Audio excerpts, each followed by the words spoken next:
توتون موثقا من اللہ، یہاں تک کہ تم دو پختہ عہد اللہ کا، لتأتننی بہ، کہ تم ضرور لاؤ گے میرے پاس بھی اس کو، الا ان یحاط بکم، مگر یہ کہ تم سب گھیرے جاؤ، یعنی تم سب مارے جاؤ۔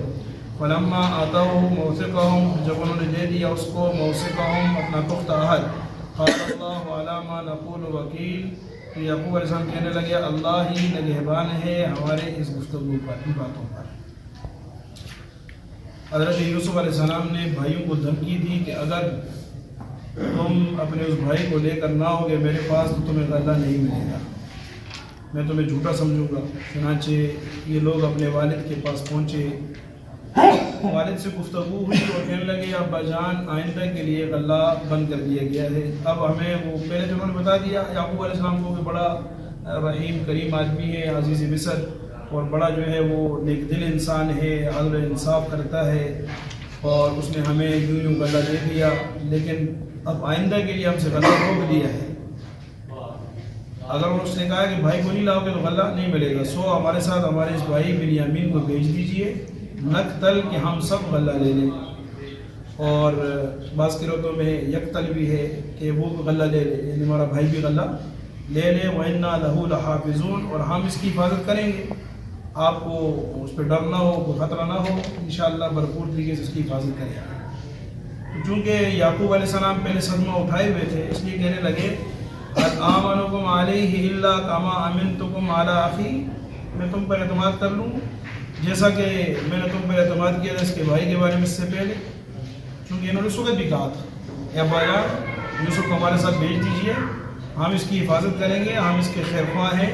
پھر انہوں نے کئی گناہوں کا ارتکاب کیا، والد سے جھوٹ بولا، بھائی کو لے جا کر اس پر جو ہے بچپن کے اندر جو ہے وہ تشدد کیا، اور پھر اس کو غلام بنا کر بیچا، ایک آزاد آدمی کو غلام بنا کر بھیجا، کئی جرائم کا ارتکاب کیا۔ اس لیے یعقوب علیہ السلام نے اظہار کر دیا کہ بھائی پہلے تم پر اعتماد کر چکا ہوں اور تم نے مجھے دھوکہ دیا ہے، کیا میں پھر تم پر اعتماد کروں؟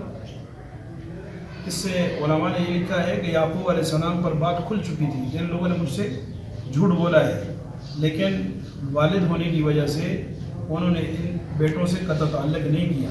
مفتی شفیع صاحب رحمہ اللہ فرماتے ہیں اس سے یہ بات معلوم ہوتی ہے کہ اگر والد کو یہ امید ہو کہ میرے بچوں کی اصلاح ہو جائے گی، یعنی بچے اگر نافرمان ہیں، والد کو دھوکہ دیتے ہیں یا کس طرح کا مسئلہ ہے، اس کو امید ہے کہ میرے بچوں کی اصلاح ہو جائے گی، یہ ٹھیک ہو جائیں گے، تو بچوں سے قطع تعلق نہیں کرنا چاہیے، ان کی اصلاح کی کوشش کرتے رہنا چاہیے۔ لیکن اگر بالکل مایوسی ہو جائے اور یہ خطرہ بھی ہو کہ یہ اوروں کے دین کے نقصان کا سبب بنے گی، تو پھر قطع تعلق کر لینے کی گنجائش ہے۔ یعقوب علیہ السلام نے قطع تعلق نہیں کیا، ان کو کہا کہ تم پر ایسے اعتماد کرو جسے پہلے کیا تھا، ایسا نہیں ہو سکتا۔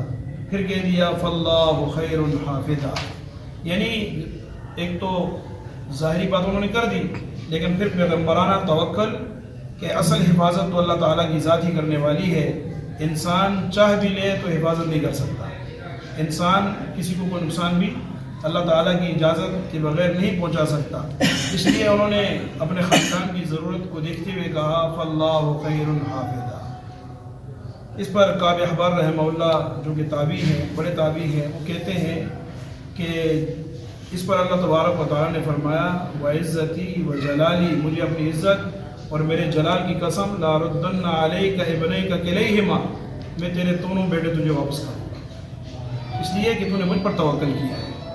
تو انہوں نے کہا اللہ خیر حافظہ، اللہ تبارک و تعالیٰ بہترین حفاظت کرنے والے ہیں، وَهُوَ أَرْحَمُ الرَّاحِمِينَ، اور وہ سب رحم کرنے والوں سے زیادہ رحم کرنے والے ہیں۔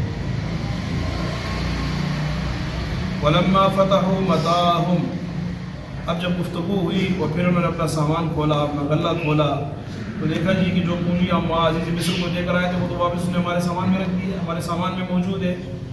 قالو، تو یہ کہنے لگے یا ابانا، اچھا انہوں نے یہ بھی سمجھ لیا کہ یہ غلطی سے نہیں ہوا، کیونکہ ہم نے تو ان کے ہاتھ میں پکڑائی، ان کو دی اور انہوں نے واپس ہمارے سامان میں رکھ دی، ہمارے غلے میں رکھ دی، تو یہ غلطی سے نہیں ہوا، جان بوجھ کر انہوں نے جو ہے ہمارے سامان میں رکھا ہے اور ہمیں واپس کیا ہے۔ اس سے اور زیادہ ان کو یقین ہوا کہ بڑا کریم انسان ہے، عزیز مصر، بادشاہ مصر، اور ہمارے پر بڑا مہربان ہے، اس لیے کہنے لگے یا ابانا ما نبغی، اے ابا جان ہمیں اور کیا چاہیے، یہ دیکھیں ہمارے پیسے بھی واپس کر دیے، اسے پیسے بھی ہم سے نہیں لیے، ایسا کریم ایسا شریف النفس بادشاہ ہے. اور یہ تو اس صورت میں تو ماں استفہامیہ ہوگا، اور بعضوں نے کہا ماں نافیہ ہے. اگر ماں نافیہ پڑھے تو ماں نبغی، کہ ابا جان ہم آپ سے مزید مال نہیں چاہتے، آپ پریشان نہ ہو کہ ہم آپ سے اور مال لیں گے اور جائیں گے، بس یہی ہمیں کافی ہے جو پہلے آپ نے دیا ہے. ہادی بدعاتنا ردت الینا، یہ ہماری پونجی جو ہم وہاں دے کر آئے تھے ہمیں واپس کر دی گئی ہے. ونمیر اہلنا، نمیر میر کہتے ہیں میرا دوسری جگہ سے غلہ لانے کو. فرمایا نمیر اہلنا، ہم اپنے گھر والوں کے لیے اب جو ہے وہ غلہ لائیں گے. ونحفظ اخانا، اور اپنے اس بھائی کی بھی حفاظت کریں گے، اور ایک اونٹ کے بوجھ کے برابر غلہ زیادہ لیں گے. ذالک کیل یسیر، یہ غلہ لینا آسان ہے، یہ کوئی اتنا بڑا غلہ نہیں ہے کہ ایسے بھی مصر نہیں دے گا، وہ اس نے وعدہ کیا ہے اور وہ دے دے گا. اور بعضوں نے کہا ذالک کا اشارہ جو یہ لے کر آئے تھے اس کی طرف ہے. یہ جو ہم لے کر آئے ہیں یہ تھوڑا سا ہے، یہ صرف تھوڑی کو بھی کہتے ہیں، یہ تھوڑا سا ہے، یہ ہمارے خاندان کو پورا نہیں ہوگا، اس لیے ہمیں اور لانا ہی پڑے گا، پھر دوبارہ جانا ہی پڑے گا، بھائی کو ہمارے ساتھ بھیجیں. قال لن ارسلہ معکم، یعقوب علیہ السلام نے فرمایا کبھی تمہارے ساتھ اس کو نہیں بھیجوں گا، ہرگز نہیں بھیجوں گا، یہاں تک کہ تم پختہ حق دے دو اللہ تعالیٰ کا کہ تم ہر حال میں اس کو میرے پاس لے کر آؤ گے، الا یہ کہ تم سب گھیرے جاؤ، کوئی مصیبت ایسی آفت آ جائے تم سب اس میں گرفتار ہو جاؤ. اور بعض علماء نے اس کا معنی کیا کہ تم سب ہلاک ہو جاؤ، سب مارے جاؤ، تم سب کو موت آ جائے تو پھر تو ٹھیک ہے، ورنہ بنیامین کو ہر حال میں لے کر آؤ گے، یہ عہد دے دو. چنانچہ ان سب نے قسمیں کھائی کہ ہم اس کو واپس لے کر آئیں گے. اور بعض علماء نے بعض مفسرین نے بھی لکھا ہے کہ انہوں نے رب محمد کی قسم کھائی، محمد صلی اللہ علیہ وسلم کے رب کی قسم کھائی کہ ہم بنیامین کو ہر حال میں لے کر آئیں گے، کبھی اس کو وہاں راستے میں جو ہے وہ نقصان پہنچنے نہیں دیں گے. قال اللہ علی ما نقول وکیل، تو یعقوب علیہ السلام کہنے لگے ہم نے جو گفتگو کی ہے اس پر اللہ میرے مان ہے. اصل طاقت تو اللہ تبارک و تعالیٰ کی ہے، اس سے کفالت کا بھی ثبوت ہوتا ہے. کفالت اس کو ہم اپنی زبان میں ضمانت بھی کہہ سکتے ہیں.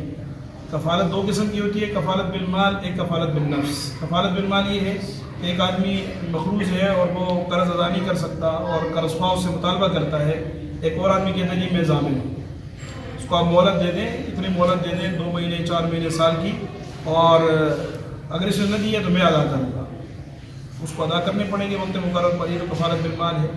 ایک کفالت بالنفس ہے، امام مالک اس کو جائز نہیں کہتے، باقی ائمہ اس کو جائز کہتے ہیں. ایک آدمی مثلا قصاص میں پکڑا گیا اور وہ کچھ مہلت مانگنا چاہ رہا ہے، یا کسی اور اس طریقے سے معاملے میں مثلا کوئی اس کا جو ہے نا وہ ہاتھ کاٹنے کا معاملہ ہے، یا کوئی اور اس پر تہمت وغیرہ ہے، تو کوئی آدمی اس کی ضمانت دیتا ہے کہ میں اس کا ضامن ہوں، اس کو آپ چھوڑ دیں، میں اس کو فلاں تاریخ کو حاضر کر دوں گا اور فلاں وقت میں اس کی ضمانت دیتا ہوں، کفالت دیتا ہوں کہ فلاں وقت میں اس کو حاضر کر دوں گا. تو باقی ائمہ اس کو جائز کہتے ہیں، امام مالک اس کو جائز نہیں کہتے. احناف اس کو جائز کہتے ہیں. ترمذی شریف کی حدیث ہے کہ الغارم الزعیم غارم، اس سے وہ استدلال کرتے ہیں کہ حضور صلی اللہ علیہ وسلم نے فرمایا کہ جو ضمانت لیتا ہے وہ ذمہ دار ہوتا ہے اور اسی پر تاوان آتا ہے. اور بھی بہت ساری احادیث ہیں، مثلا ابو ہریرہ رضی اللہ عنہ کی حدیث ہے بہقی شریف میں کہ وہ کہتے ہیں کہ ایک آدمی تہمت اس پر لگی کسی بات کی اور وہ پکڑا گیا، تو ایک شخص نے اس کی کفالت لی، آپ صلی اللہ علیہ وسلم نے اس کی کفالت قبول کی.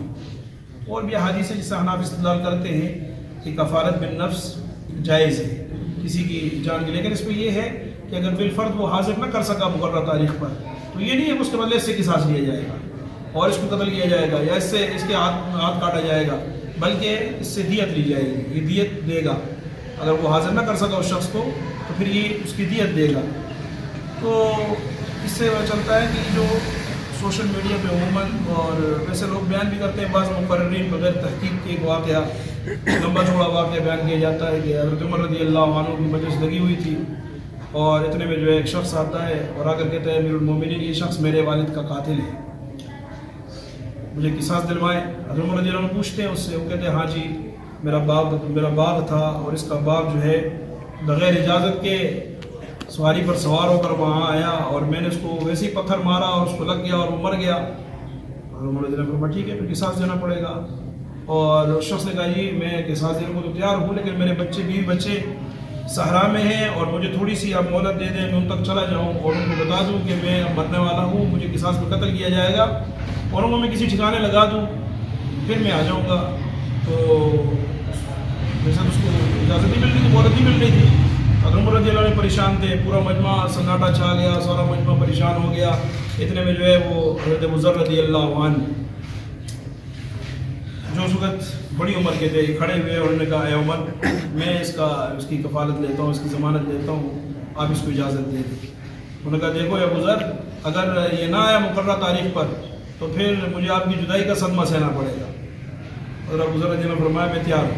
وہ آدمی چلا گیا اور 3 دن کی مہلت اس نے دی تھی. 3 دن کے تیسرے دن کا جو ہے وہ عصر کے وقت الصلاۃ جامعہ کی آواز لگ گئی اور صحابہ جمع ہو گئے اور لوگ جمع ہو گئے مسجد میں. حضرت عمر رضی اللہ عنہ بیٹھے ہیں، ابو ذر رضی اللہ عنہ سامنے بیٹھے ہیں اور ابھی جو ہے وہ حضرت عمر کو بھی یہ فکر ہے کہ کہیں ابو ذر رضی اللہ عنہ کو جو ہے وہ قتل نہ کیا جائے، اس کے بدلے میں وہ شخص نہیں آیا.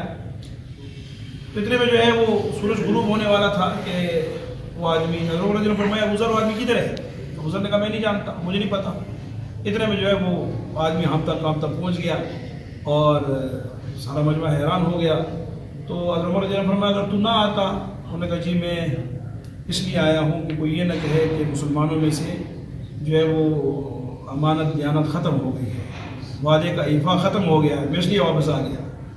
تو حضرت عمر رضی اللہ عنہ نے ابو ذر سے کہا تو نے کیسے ضمانت دی تھی؟ انہوں نے کہا جی میں نے اس لیے دی تھی کہ کوئی یہ نہ کہے کہ مسلمانوں میں جو ہے وہ عدل و انصاف اور خیرخواہی ختم ہو گئی. تو بہرحال اس شخص نے کہا جی آدمی سچا ہے تو میں اس کو معاف کرتا ہوں، معاف کر دیا. حالانکہ اس واقعے کا جو ہے وہ سیاق و سواد اور اس کا جو ہے وہ اس کا طریق ہی بتا رہا ہے کہ یہ واقعہ سچا نہیں ہے. اور یہ واقعہ کسی معتبر کتاب میں نہیں ہے، کسی صحابہ کی سیرت میں لکھے ہوئے کتاب میں نہیں ہے، بلکہ جو ہے وہ محمد دیاب نامی ایک ادیب تھے، محمد بن دیاب اتلیدی. انہوں نے اپنی کتاب کے اندر نوادر الخلفاء اس کی کتاب ہے، اس کی شروع میں اس نے یہ نقل کیا ہے محمد شرف الدین حسین ابن ریان سے. اور محمد شرف الدین حسین ابن ریان یہ 702 ہجری کے اندر فوت ہوئے ہیں، اور یہ جو محمد دیاب اتلیدی ہے یہ 1100 ہجری میں فوت ہوا ہے. دونوں کے درمیان 400 سال کا فاصلہ ہے. اور پھر شرف الدین اور صحابہ کے درمیان 700 سال کا فاصلہ ہے، درمیان میں سند کوئی نہیں، اتصال کوئی نہیں. تو اس ادیب نے اپنی کتاب میں اس کو نقل کیا ہے. اسی طریقے سے جو ہے کہ صحیح مجانی الادب فی حدائق العرب اس میں بھی جو ہے اس کو لکھا ہے، لیکن یہ واقعہ صحیح نہیں ہے، کیونکہ ایک تو اس میں کفالت میں قتل نفس کا واقعہ آ رہا ہے، اور پھر ایک طرف کہا جا رہا ہے کہ میرے باغ میں جو ہے وہ آدمی گھس گیا، اور دوسری طرف کہہ رہا ہے میرے بیوی بچے صحرا میں بیٹھے ہوئے. تو مدینہ میں اس کا باغ تھا تو بچے صحرا میں کیا کر رہے تھے؟ تو واقعے کا سیاق بھی بتا رہا ہے کہ واقعہ جھوٹا ہے، اس واقعے کی کوئی حقیقت نہیں ہے، اور سند میں بھی اس کی بہت انقطاع ہے، اس لیے علماء نے لکھا ہے کہ یہ واقعہ صحیح نہیں. بہرحال آج کل تو سوشل میڈیا اور یہ موبائل اس پہ تو جو ہے وہ جو بھی کسی کے دل میں آتا ہے وہ حدیث بنا دیتے ہیں. لیکن تعجب ان لوگوں پر ہوتا ہے جو ممبروں پر بیٹھتے ہیں اور جو واض و نصیحت کرتے ہیں، جو درس و تدریس کرتے ہیں، اس میں بھی بغیر تحقیق کیسے واقعات بیان کر دیتے ہیں. حالانکہ میں نے ایک ویڈیو کلپ دیکھا، اس میں ایک اچھے عالم وہ کسی ٹی وی کے پروگرام میں وہ بیان کر رہی تھی حضرت عمر رضی اللہ عنہ اور حضرت غالباً حسن یا حسین رضی اللہ عنہ میں سے ایک کا نام لیا. یہ دونوں گلی میں کھیل رہے تھے. حضرت ابن عمر رضی اللہ عنہ روتے ہوئے اپنے والد عمر کے پاس آئے اور آ کر کہا کہ مجھے تو حسن نے جو ہے وہ کہہ دیا کہ تم تو ہمارے غلام ہو. اس نے مجھے غلام کہا. تو حضرت عمر رضی اللہ عنہ فرمایا جاؤ جلدی کرو اس سے لکھوا کے لے آؤ کہ آگے وہ لکھ دے کہ بھائی تم ہمارے غلام ہو. تو ہمارے لیے تو شرف کا باعث ہے. عبداللہ ابن عمر ان سے لکھوا لیا. حالانکہ دیکھا جائے عبداللہ ابن عمر رضی اللہ عنہ غزوہ بدر میں شریک نہیں ہوئے، 15 سال عمر پوری نہیں تھی، شریک کو اجازت نہیں ملی. لیکن احد کے بارے اندر بعض علماء کہتے ہیں وہ شریک ہوئے، ان کی 15 سال عمر پوری تھی. اور بعض کہتے ہیں احد میں شریک نہیں ہوئے، غزوہ خندق، اگر غزوہ خندق بھی ہم شریک مان لیں تو غزوہ خندق 4 ہجری میں ہوا ہے. اس وقت حضرت ابن عمر کی عمر جو ہے وہ 15 سال تھی. حضور علیہ السلام سن 11 میں فوت ہوئے تو 6 سال اور 7 سال اور لگا دیے جائیں، 15 اور 7 22 سال. عبداللہ ابن عمر کی عمر 22 سال تھی. حضرت حسن رضی اللہ عنہ کی عمر اس وقت 6 سال تھی. اب 22 سال کا بچہ اور 6 سال کا بچہ کھیل رہے، اور 6 سال کا بچہ 22 سال والے کو کہتا ہے، 22 سال کا نوجوان جو مٹی میں کھیل رہا ہے اس کو کہتا ہے کہ تم میرے باپ کا غلام ہے، اور اس کو سمجھ نہیں آتی اور وہ روتا ہوا جاتا ہے. تعجب کی بات ہے. انسان اپنی عقل بھی استعمال کرے تو پتہ چلتا ہے کہ واقعہ جھوٹا ہے، لیکن وہ ماشاء اللہ وہ وہاں بیان کر رہے تھے اور لوگ اس پہ سبحان اللہ کہہ رہے تھے. تو بہرحال ایسے واقعات بہت سے بنائے گئے اور ادھر ادھر پھیلائے گئے. اللہ تبارک و تعالیٰ الحمد للہ رب العالمین والصلاة والسلام علی سید المرسلین وعلی آلہ واصحابہ اجمعین. اللهم انا نسألك العافیة والمعافاة الدائمة في الدنيا والآخرة. اللهم انا نسألك حبك وحب من يحبك وحب عمل يقربنا إلى حبك. وصلى الله على نبينا محمد.